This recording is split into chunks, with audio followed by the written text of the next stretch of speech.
This is professor MH और आज के इस वीडियो में we will discuss TY BAF में अक्टूबर 2019 में पूछा गया था question number 2B calculation of net tax liability 15 mark.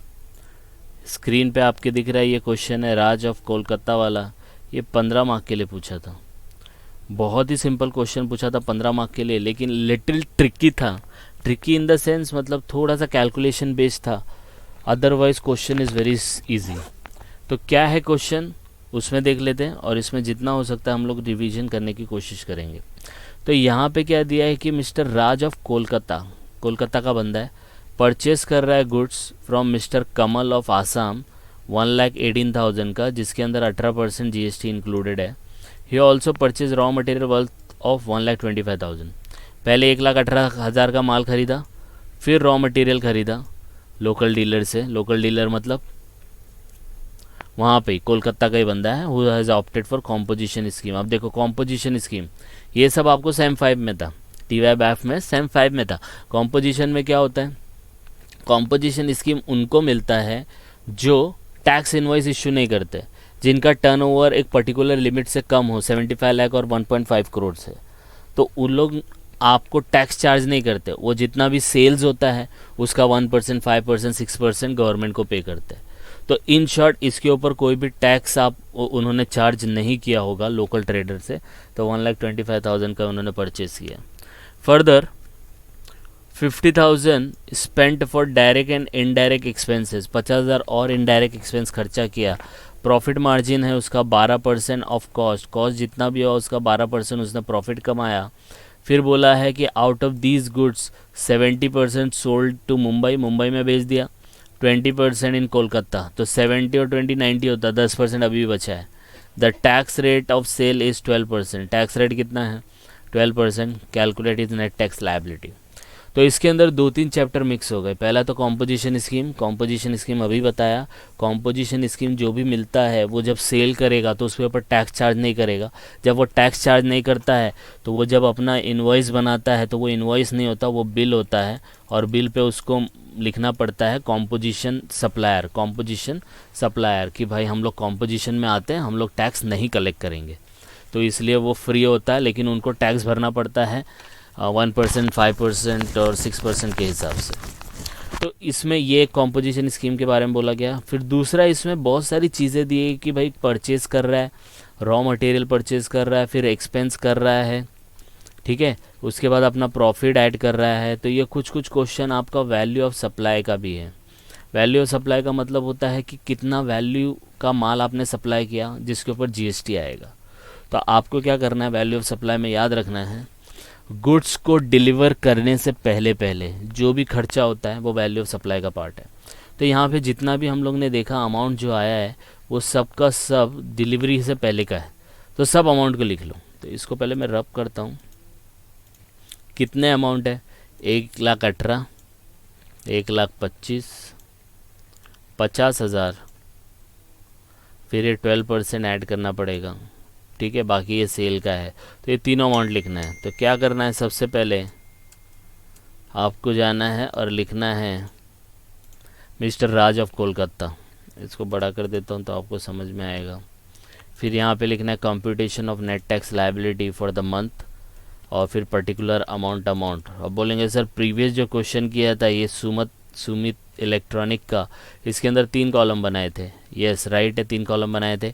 यहाँ पे 2 कॉलम की बनाया और वो भी रुपीज़ लिखा है, राइट।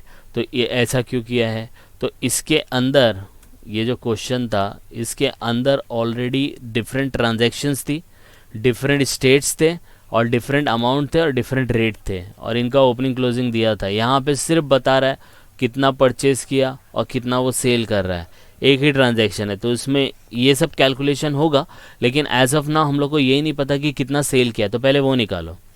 तो ये वाला पार्ट का भी कैलकुलेशन होगा लेकिन बाद में। तो सबसे पहले क्या करने का, ये सब अमाउंट लिखने का जो हाईलाइट किए। तो पहला परचेज गुड्स, तो पहले लिख लो परचेज गुड्स। अब याद रखना है परचेज गुड्स है, परचेज गुड्स करेंगे तो वैल्यू ऑफ सप्लाई का अगर आपको सेम 5 का याद होगा तो परचेज ऑफ गुड्स डिलीवरी से पहले जो भी खर्चा आता है वो सब इंक्लूड करना रहता है, लेकिन उसके अंदर GST होगा तो उसको हटा दो, GST अलाउड नहीं है। तो ये ऑलरेडी इंक्लूडेड है, देखो 1,18,000 में, तो 18% इंक्लूडेड है। तो इसमें से 1,18,000 में से 18% आप निकालोगे तो कैसे आएगा 18%? तो इंटू 18 डिवाइड बाय 118 करने का। आप बोलेंगे 118 क्यों सर? क्योंकि इंक्लूसिव होता है, तो इसका मतलब 18% ऑलरेडी उसमें इंक्लूडेड है। तो इसका मतलब अगर वो 100% रहेगा, अगर इंक्लूडेड है तो वो 118 हो गया। तो इसीलिए 18 डिवाइड बाय 118 करने का। अब 18 डिवाइडेड बाय 118 करेंगे आप तो कितना आएगा? 1,18,000 इंटू 18 डिवाइड बाय 118, 18,000 आएगा। तो 18,000 जीएसटी हो गया। तो आपको यहाँ पे 1,18,000 नहीं लिखना है, 1,00,000 लिखना है। कैसे? 1,18,000 माइनस 18,000, 1,00,000 आएगा। आई बात समझ में? फिर दूसरा अमाउंट क्या है? रॉ मटेरियल परचेज किया और लोकल डीलर कॉम्पोजिशन, तो उसमें टैक्स नहीं आता है, तो सीधा हम लोग लिखेंगे purchase of from composition scheme supplier, amount आएगा 1,25,000। फिर दूसरा दिया है स्पेंड डायरेक्ट और इनडायरेक्ट एक्सपेंसेस, इसके ऊपर जीएसटी आता है लेकिन यहाँ पे कुछ क्लियर इन्फॉर्मेशन नहीं दिया है, तो हम लोग वो वाले चीज़ को इग्नोर करेंगे, अजम्पशन लेंगे कि इसके ऊपर जीएसटी नहीं है।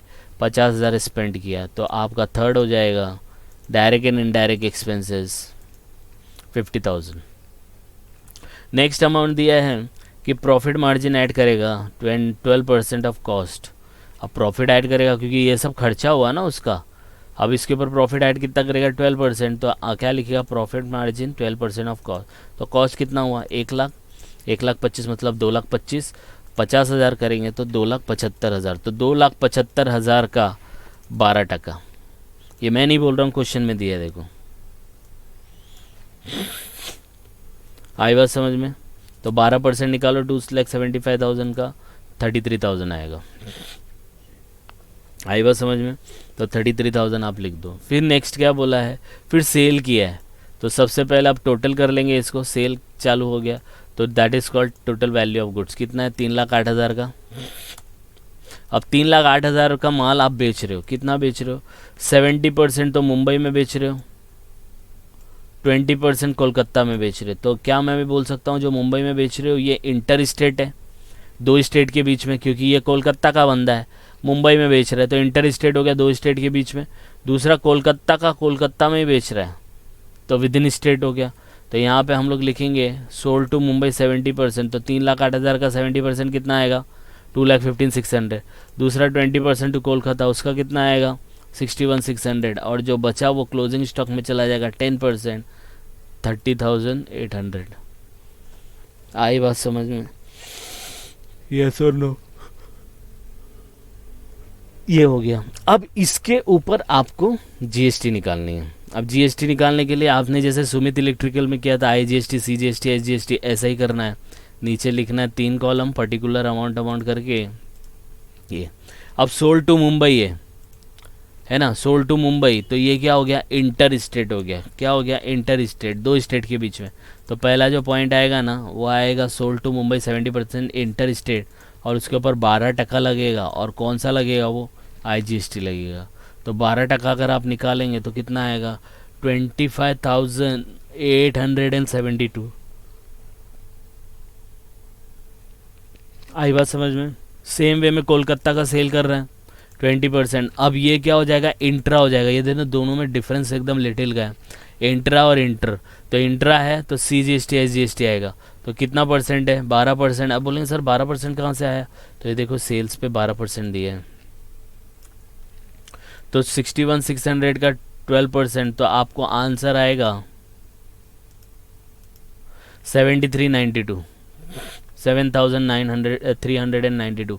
लेकिन ये दो पार्ट में डिवाइड होता है, C और S में। तो 7392 डिवाइड बाय 2 करेंगे तो आंसर कुछ आएगा 3696।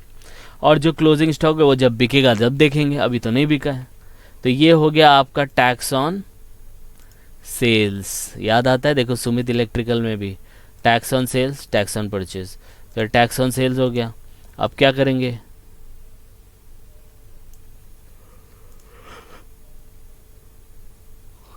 टैक्स ऑन परचेज लिखेंगे फ्रॉम आसाम, क्योंकि परचेज किया है। तो आप बोलेंगे सर परचेज 2 है। यस, दूसरा परचेज नहीं लेंगे क्योंकि वो कॉम्पोजिशन स्कीम है, उसके ऊपर टैक्स नहीं आता है। लेकिन इसके ऊपर तो है ना, जो आसाम से खरीदा 18,000 का टैक्स निकला था कि नहीं निकला था? ये देखो यहाँ पे आई बात समझ में? तो 18,000 आप यहाँ पे लिखोगे, ऑलरेडी पता ही है। अब क्या करेंगे, ए का टोटल, बी का टोटल माइनस कर देंगे, ए माइनस बी, आपको आंसर मिल जाएगा। अब समझ में आया? तो ये कैलकुलेशन की वजह से इसका 15 मार्क है, otherwise some is very simple.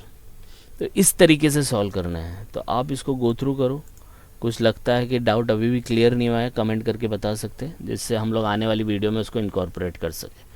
तो जस्ट गो थ्रू इट, कुछ डाउट आएगा तो please comment and please like and subscribe for more videos. Thank you.